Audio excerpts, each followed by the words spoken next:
दिल्लीमध्ये कॉक्रोच जनता पार्टीच्या आंदोलनाला हिंसक वळण लागलं। आंदोलनादरम्यान 118 पेक्षा अधिक पोलीस कर्मचारी जखमी झाले।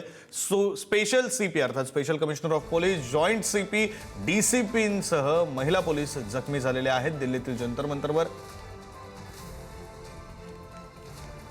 ही सगळी परिस्थिती निर्माण झाली। 15 ते 20 शासकीय वाहनांची तोडफोड झालेली आहे। हिंसेनंतर 70 आंदोलक पोलिसांच्या ताब्यात। राजधानी दिल्लीमध्ये कॉक्रोच जनता पार्टीच्या संसद चलो आंदोलनाला हिंसक वळण लागलं। आंदोलक आणि पोलिसांमध्ये झालेल्या झटापटीमध्ये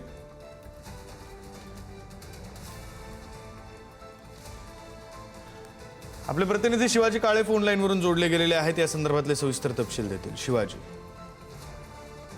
आज आंदोलन अजूनही सुरू आहे, मात्र कालच्या पद्धतीने आंदोलनाला हिंसक गालबोट लागलं, त्याच्यामध्ये मोठ्या प्रमाणात पोलीस जखमी झालेले आहेत। 118 पोलीस जखमी झाले, त्याच्यामध्ये पोलीस अधिकाऱ्यांचा देखील समावेश आहे आणि या अधिकाऱ्यांवरती, या पोलिसांवरती सध्या सरकारी रुग्णालयामध्ये उपचार सुरू आहेत। त्याचबरोबर अनेक तरुण तरुणी यांचे हे देखील जखमी झालेले, त्याच्यामध्ये 60 आंदोलन कार्यकर्त्यांचा समावेश आहे। याची नोंद 60 आंदोलन कार्यकर्त्यांची आहे।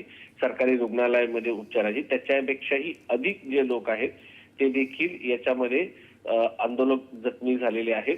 सरकारी मालमत्तेचं मोठ्या प्रमाणात नुकसान झालेलं आहे। 15 ते 20 शासकीय वाहनांची तोडफोड आणि सार्वजनिक मालमत्तेची हानी झाल्याची माहिती आता समोर येताना पाहायला मिळते।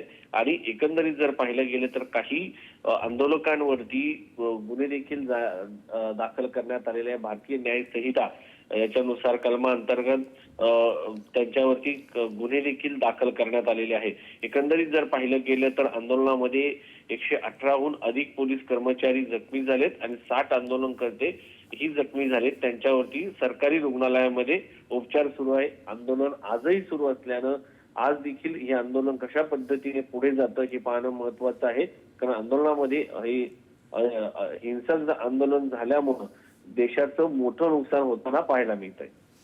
धन्यवाद शिवाजी दिलेल्या माहितीसाठी।